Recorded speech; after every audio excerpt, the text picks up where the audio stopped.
Hello, everybody. Happy Sunday to ya. I hope everybody's having a fantastic day today.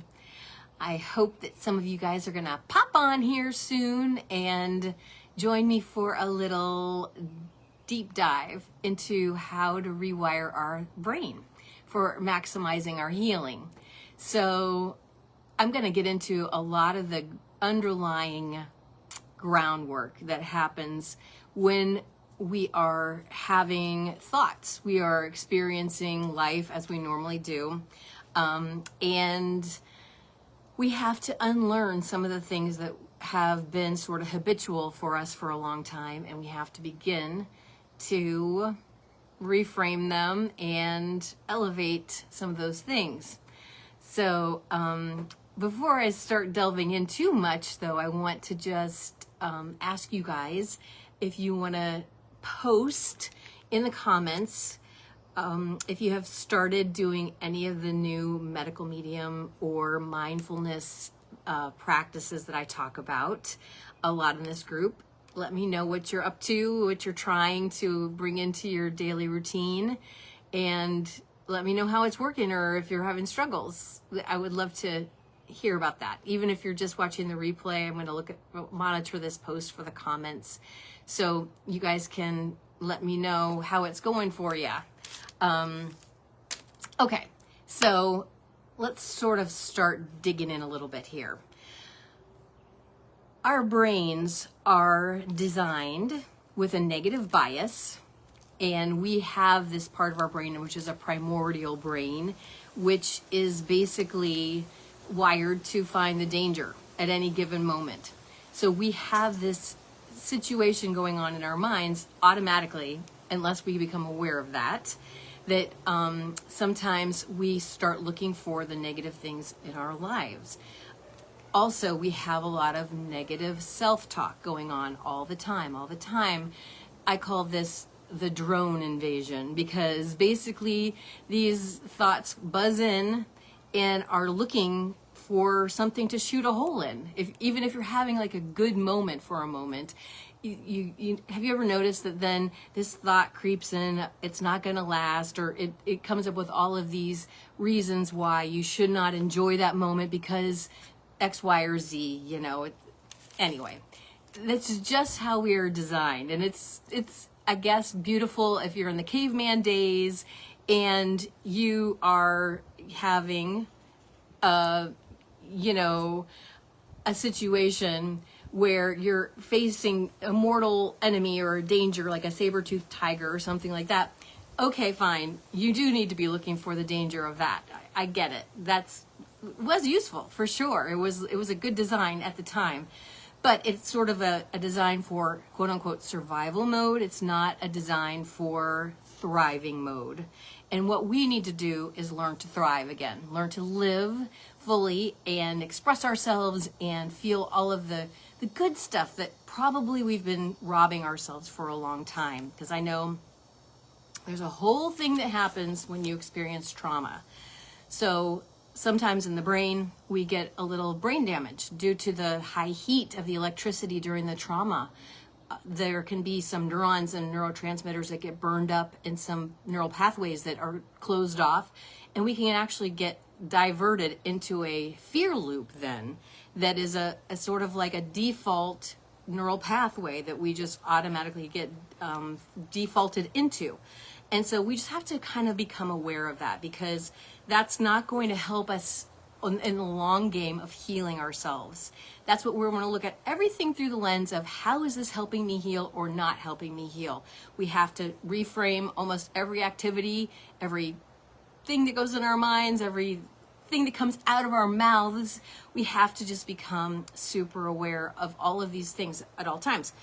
So not only do we get the brain damage, then we also get a damage to our adrenal glands, which then start kind of misfiring and giving us fear, adrenaline at times when it's inappropriate, when it's not, there's nothing really going on. We can be in the comfort of our own home, and all of a sudden we get this rush of adrenaline, like as if we're being chased by a bad guy or something like that.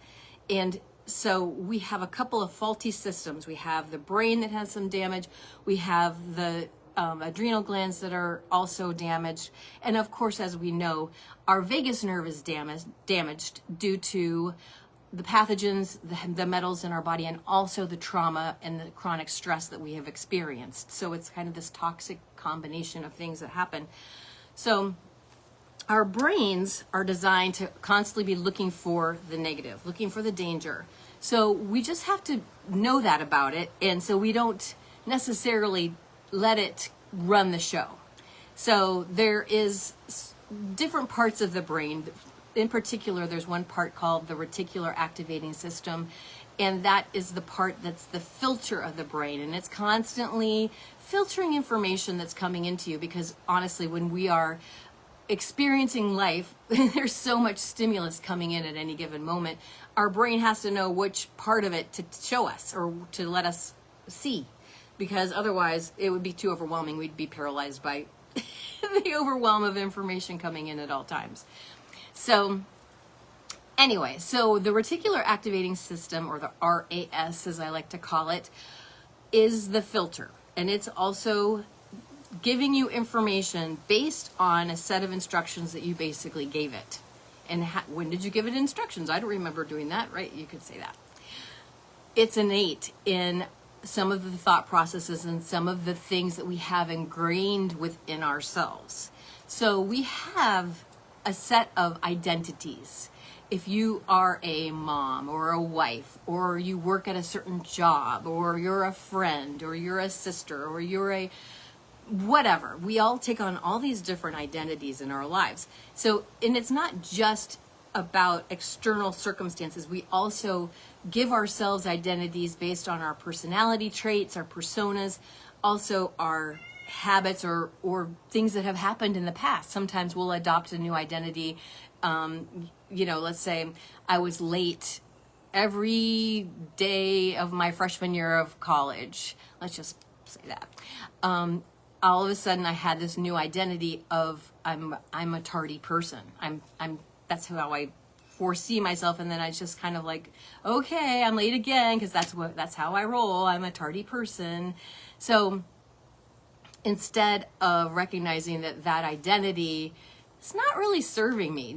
It's not making me any points with anybody else in my life by being a tardy person. It's probably not helping me keep a job. It's probably not helping me in my own health, because when I'm running late, I'm adrenalized and I'm, overwhelmed with adrenaline, which is another thing we want to avoid like the plague.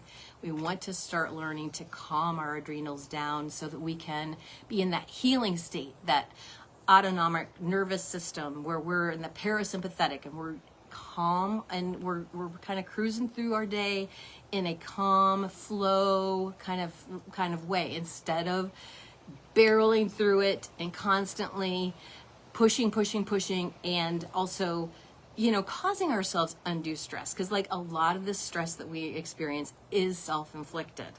So things like being late. Okay, so that's just an example of how our identities kind of are at the top rung of the ladder, and then everything else kind of falls into place underneath.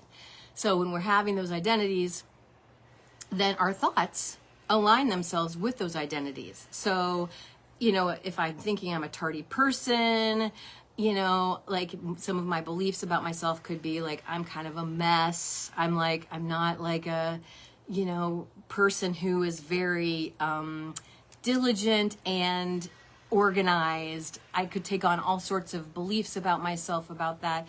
And then, then I have those tapes playing in my brain as well, which is, here we go again. You're such a loser. Oh my gosh, I can't believe you did that again. And, you're horrible, whatever. We all do it. And then it becomes this loop, and it's just a constant thing. And any little thing that happens, you might not even be late, but you might even be thinking about going somewhere and worrying about being late, and start these tapes going. It's the strangest thing how these triggers happen in our brain to start us down this pike.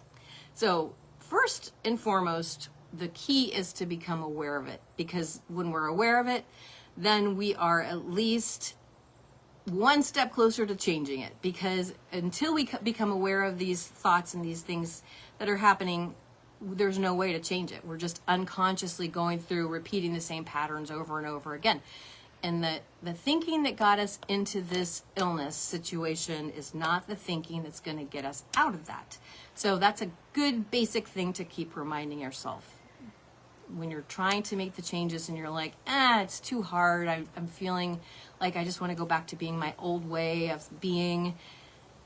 Just remind yourself, change is hard. Look, I'm doing it too. Like I push myself every day. I learned how to heal myself, and now I'm pushing myself to learn how to teach better, to teach you guys how to do it better. So it's one of those things where we all have to step out of our comfort zone and, not listen to that, the negative talk, because also that same primordial brain that wants to tell you all the negative stuff about yourself and about the possible dangers in the situation also doesn't want you to change. Because again, back in the caveman days, that changing, off the beaten path could be dangerous. There could be some scary stuff like lurking, a bear or a tiger on an uncharted path. So the cost of exploring and going off the beaten path, and back in the day, that was a high stakes game. So our brain is accustomed to keeping us safe in the lane. So how do we start making these adjustments? We need to elevate our thoughts first and foremost and break out of the fear loop. So there are several ways we can do that. First, catch it, then replace it. Replace it with a more elevated thought, an affirmation, if you will, something positive. So one of the questions I hear a lot from clients and just people in general is, when am I going to heal? That seems to be a very big question. Once you start implementing some of these protocols and things, it can feel a little bit like you get impatient. You want to see the results right now.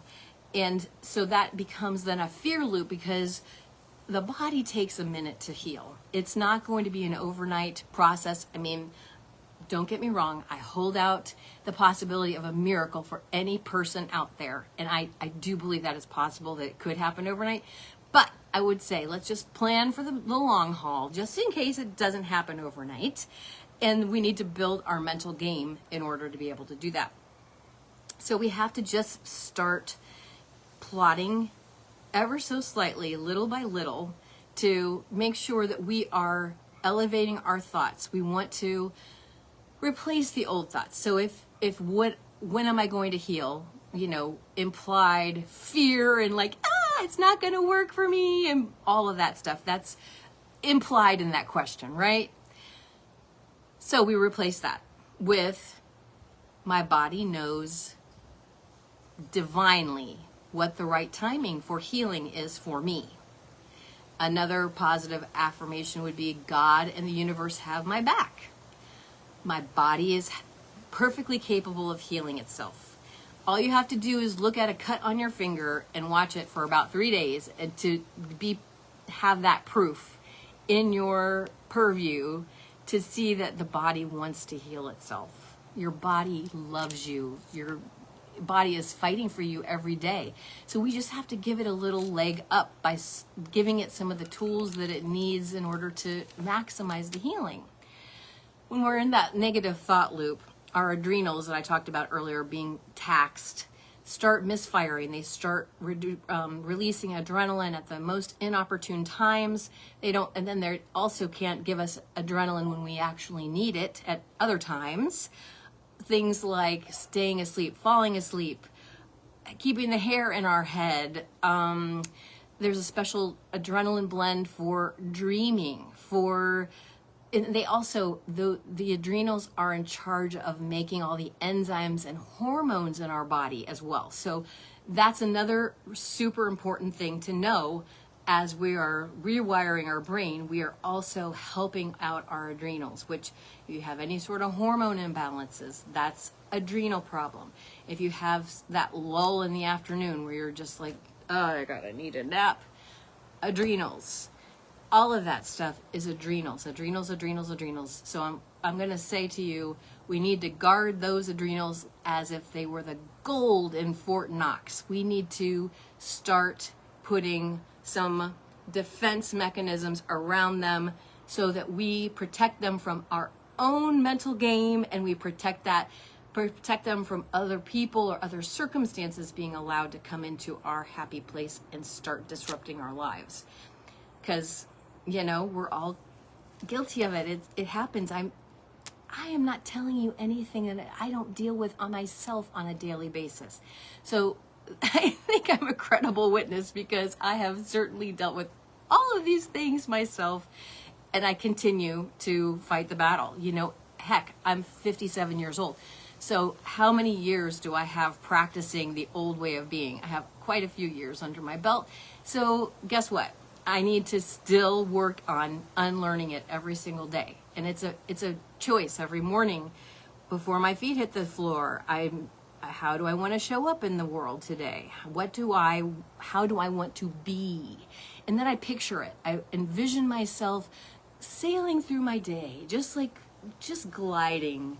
I see myself calmly with my celery juice, writing in my journal, or doing some work on my computer, just with no stress, no worries at all. And then I just picture every activity that I'm going to do and how easy and delightful it's going to be for me the entire day, instead of how I used to wake up, which was alarm goes off, oh crap, God, first of all, I set the alarm for the last possible minute so I could try and get as much sleep as possible. Don't leave myself any time to gather my thoughts or my brain before I get out of bed. Hustle it up, run out the door, and then, of course, my day is already off to a bad start because my adrenals are already running. And then, of course, there's a negative, stacking that starts happening once that happens, because you're already adrenalized. So, I spilled my celery juice. Oh my gosh, it's the end of the world. I'd suddenly instead of oh well, luckily I have another thing of celery and it's okay. It's not a big deal and nobody died, right?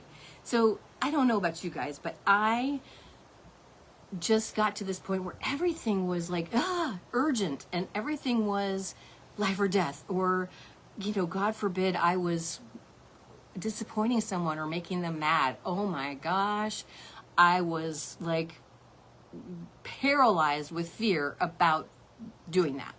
So these are all things that we just have to be aware of as we're starting to unwind the programming that has been running in our brains for umpteen years, right? So we have to just start getting those thoughts that are unproductive in our brain, the drones, as I like to call them, that are just constantly flying around in there. We have to get them under control with a more positive affirmation. I am healing. I am whole. I am in God's hands. Whatever resonates with you. This is the thing.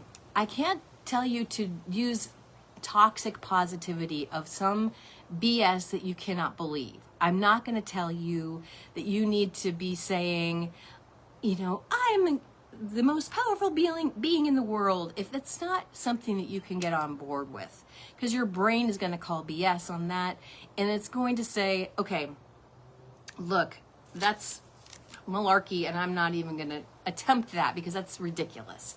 So this is where we have to start getting into the identities and the beliefs, our personas and our rules. So as I touched upon our identities before, about being a tardy person or whatever it is, I say this a lot because I know a lot of people are intimidated by starting this healing journey because they have not, up to now, have not proven themselves able to stick with any sort of a major protocol over a long period of time. So I want you guys to start using the words up to now a lot when you make statements about yourself, because we're in the process of a major transformation. We're not going to be the same people that we were when we started this journey. So up to now, I have struggled with maintaining my protocols every day and staying on track. Aha, that's something for you to look at that identity. So how can we elevate that? The identity of I am transforming. That's a new identity, right? I am becoming a new version of myself. That's pretty powerful. And that would be someone that's capable of doing some protocols that maybe the old version of yourself wasn't able to do. So we have these personas regarding every little thing in our lives, I promise you, which is like kind of cool in a way when you start looking at all of them. But also you're like, oh my God, these have been holding me back, and it feels weird to let go of some of them. So I know for me, you might have heard me talk about this before, but I was control freak Captain Kathy at all times, trying to micromanage everybody else in the situation, micromanage the day's events, blah, blah, blah. And I have had to elevate Captain Kathy to Kathy who stays in her own lane. So, that's who my new identity is, and I try my best to do that. I don't always succeed, and I ask my husband, and he'll tell you that I still try to get him on the program, but it's okay. I'm a work in progress, and I can laugh at myself because I'm trying, and I'm improving. So that's the thing. All we have to do is improve 1% every day. And that's all we're looking for progress. So we've delved into the thoughts and the identities and the personas. So as we're experiencing life, I want to encourage you guys to become journalers on a daily basis, because a lot of this stuff becomes clear when you start kind of just stream of consciousness writing and you're noticing, or you could even pick a topic and say, okay, what were some of my identities or personas that I noticed yesterday? You could just like reflect on the day and just say, okay, well, this happened and I was Captain Kathy in that moment, but then the other thing happened. I didn't do it then in that one. And so that was a good moment. And then like, what were my other things? My perfectionist persona is another one of my ones that, and I use identities and personas a little bit interchangeably. Truthfully, your one identity is you are a perfect being of light, and anything else really is a persona. It's not even really an identity technically, because it's not true, but just for the sake of identifying with that title, label, whatever you want to call it, it's important to know that it's part of who I see ourselves to be. And I want to tell you that our actions, our thoughts, our beliefs, all of it trickle down from that. And we will defend that belief or that identity probably above anything else. When we identify ourselves as someone who is currently healing ourselves, we will go to great lengths to maintain our protocols, our actions, because we have suddenly become someone who is identifying with, I'm healing myself. So I don't do these other things. For me, my past vices include drinking alcohol every day. Something like I drank a lot of caffeine too. I didn't really realize at the time, I knew the alcohol wasn't good. I didn't really realize the toll that the caffeine was taking on me. And I took a lot of over-the-counter prescription medications, had no idea that I was basically poisoning myself, didn't realize it. And so now, because my identity became first and foremost someone healing herself naturally, I would never do any of those things. I have not touched any of that stuff in over 5 years, because it's so strongly ingrained in me that my new identity is that I'm doing only healing things for myself. I am not intentionally exposing myself to things that I know are going to harm me. Now, I know I go out in the world just like you guys do. And of course, there are toxic air fresheners all over the place. There's, I'm breathing in gas fumes when I'm pumping my gas. It's unavoidable. We're going to encounter some toxins in our daily activities. But the point is that I'm not going to allow those to become something that I'm just turning a blind eye to, or just exposing myself to willy-nilly. That's another thing. So again, as someone who is healing herself, I cherish myself. I am so important to me. And you almost have to put yourself at the top of the to-do list in order to kind of flip the script on. A lot of us gals are in service to our families. We are in service to others. That's kind of how we're conditioned by society. And we have to begin being a little bit more selfish. Self-care is not selfish. Self-care is me too. Like, I get to get some care too. So that's the thing that is so important to bear in mind. So as we start to unwind the old thoughts and beliefs and personas and all of that, we just need to start replacing them with higher vibe personas and things. You'll notice along the way as you start doing this, and I notice this for myself too, so things can trigger you. Obviously, you're in the world and stimulus is coming at you all the time. And especially if you're in that calm state, sometimes you're not on the defense the way you used to be, always looking for danger. So it kind of can catch you off guard a little bit because you're not constantly looking for it. So when that does happen, it's important to just take a moment and then evaluate what just happened and snap yourself out of it immediately. So do a pattern interrupt. Whenever something happens that upsets you, immediately take a beat, take a breath, go change where you are in the location, go walk outside, move your body. You got to move the energy through your body so that it doesn't get stuck. When we encounter those like fearful or bad emotions, they can get stuck in our body if we don't work them out and let them go. So it's important, there's a million pattern interrupts. I love going outside. Nature is my big one. As you can see, I'm out here today. I come out whenever I can. If I can do any work outside, if it's not too hot or raining or cold, I am outside because that just automatically just regulates me and I don't have to work at it.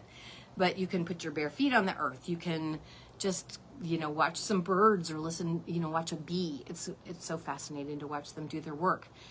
You can, just pick up a book, an inspirational book that you love, or listen to a song that you love, or sing, or, just do whatever it is that makes you feel alive and feel happy for a minute, because then you can circle back to what just transpired and see it perhaps with a little bit less emotion and a little less power behind whatever it was that you were thinking. We all have certain lenses that we're looking at the world through.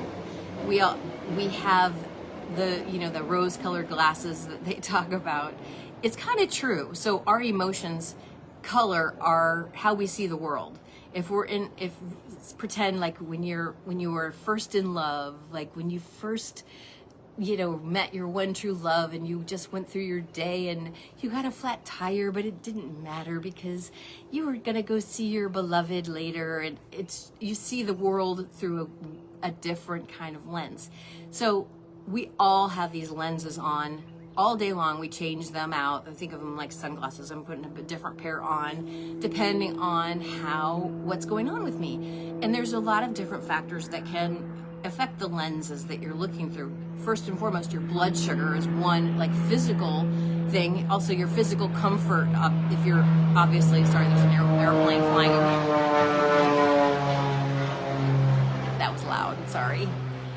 So if you're physically uncomfortable, that's going to affect how you're perceiving the world. If you didn't get any sleep the night before, it's going to affect how you perceive the world.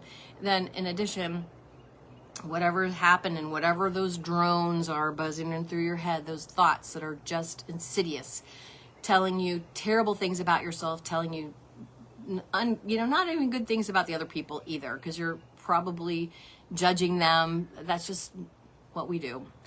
And again, that's all low vibe stuff. And that's going to make you just kind of feel like, ugh, why bother, right? Why everything is like, ugh, piling on, and you're looking at it as a negative thing. What we need to do is start flipping it the other way and start stacking it in a positive way. So we transform the thought into a positive thing, which then transforms the emotional state into at least a neutral state.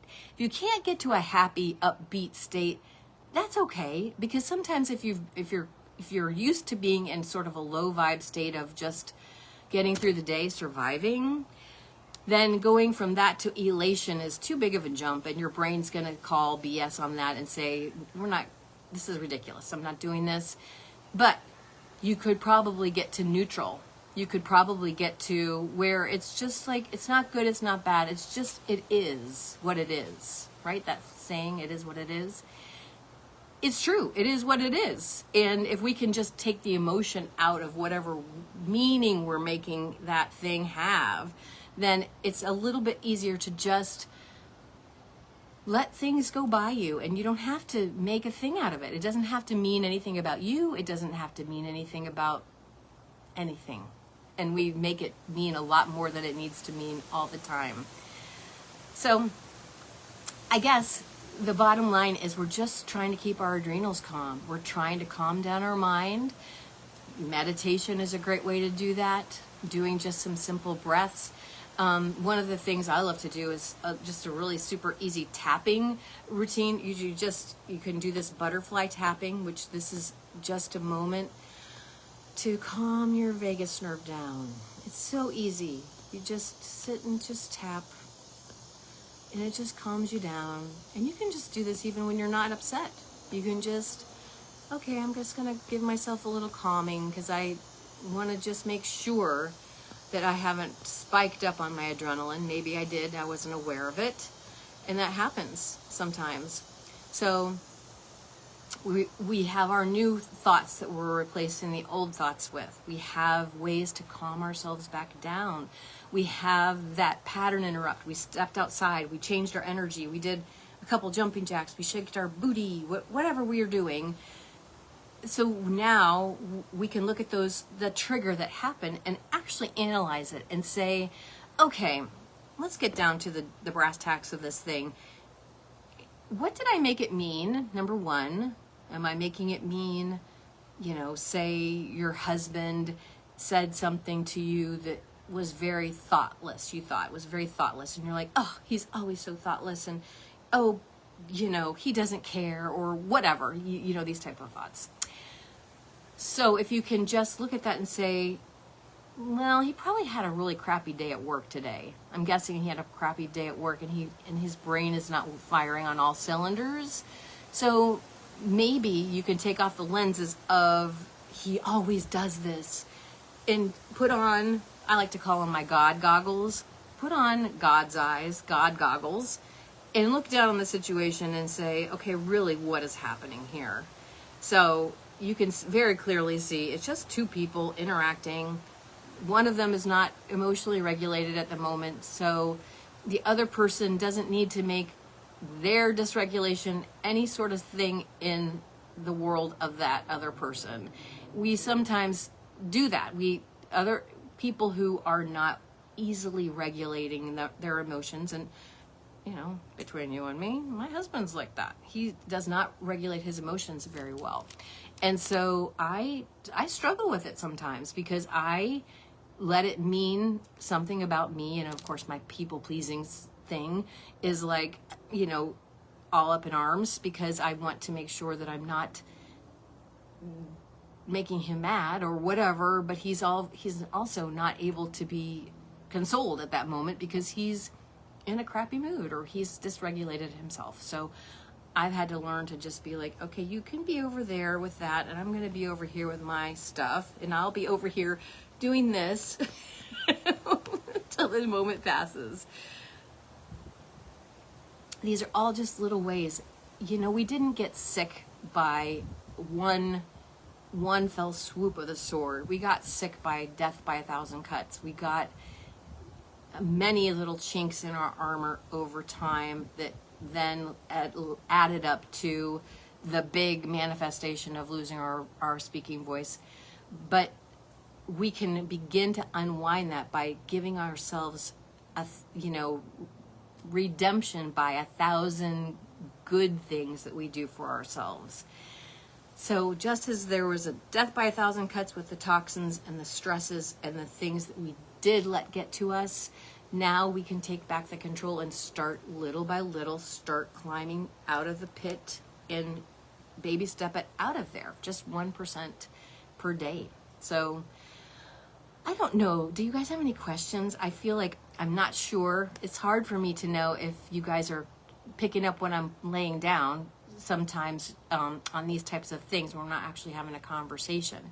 But if you have any comments or questions, let me know. And I have yet to figure out how I can see all of them while I'm doing this.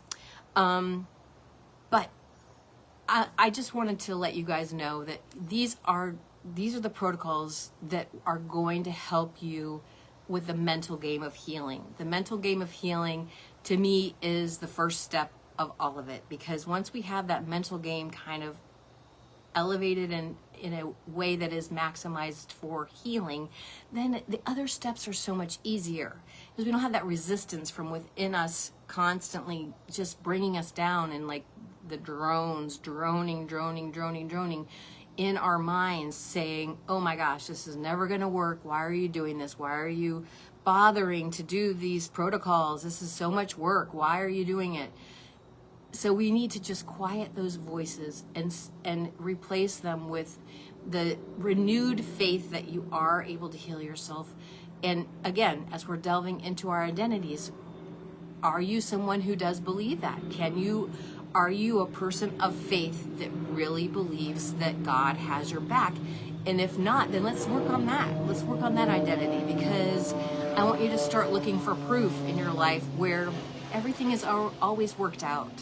I promise you, if you take a look at the life events that have happened for you, you will notice that God always comes in and makes it work out in the end, even if it doesn't seem like that's the case at the moment. So, and again, this illness was not God smiting us and saying, okay, you're being punished for whatever reason and you're going to get sick. That's not what's happening at all. Unfortunately, we live in a toxic world that is man-made, and a lot of evil forces are able to run rampant and run roughshod over this earth and run over us as people. As people on this earth, they are allowed to inflict poisons on us, which is uncool and unjust and not of God, and God is not for that. And so the thing is, the beautiful thing though, God always wins in the end, and he has provided us the tools that we need to overcome all of the negative and detrimental things coming at us from people who are unscrupulous. So again, good always wins, and it's just up to us to align ourselves with that goodness and begin walking in the light and walking in. We're awake now. We understand what's causing all of this, and now we have the power, and we have God on our side. And we have the celery juice and the heavy metal detox smoothie, and we have all of the leafy greens. Those are, the leafy greens, guys. I'm going to say this every time I come on live, because I did not realize the amount of leafy greens we need to be eating every day to replace those neurotransmitters and repair those neurons in our brain and help the communication.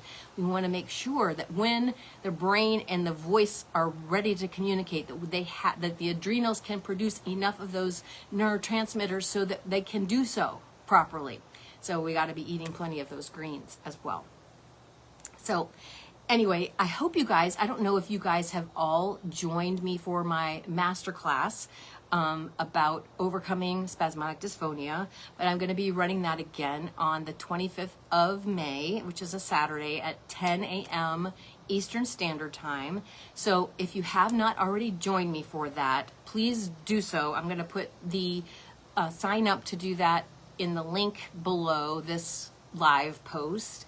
And then obviously, if you have watched the masterclass, please let me know if you want to do a one-on-one sit down and like talk about a game plan for you, because I'm more than willing to do that. And so yeah, just let me know. I'm always here. I'm a DM away, or you guys can comment in the group too, and that's always great because then we can all learn from everybody else too. So remember, you're healing, you're getting 1% better every day, and just keep fighting the fight. And let me know in the comments if you guys are starting to implement some of these protocols into your daily routine. I want to hear about it. I want to know if you are, how's it going for you? How does it feel? So anyway, I hope you guys continue to have a wonderful, happy Sunday, and I look forward to our next time together. All right. Love you guys. I just wanted to share some clips of me speaking when I had spasmodic dysphonia. Those of you who follow know I am a medical medium enthusiast. You know, I'm always here. I'm a DM away. Here's the QR code to join me May 25th, 10 a.m. Eastern Standard Time.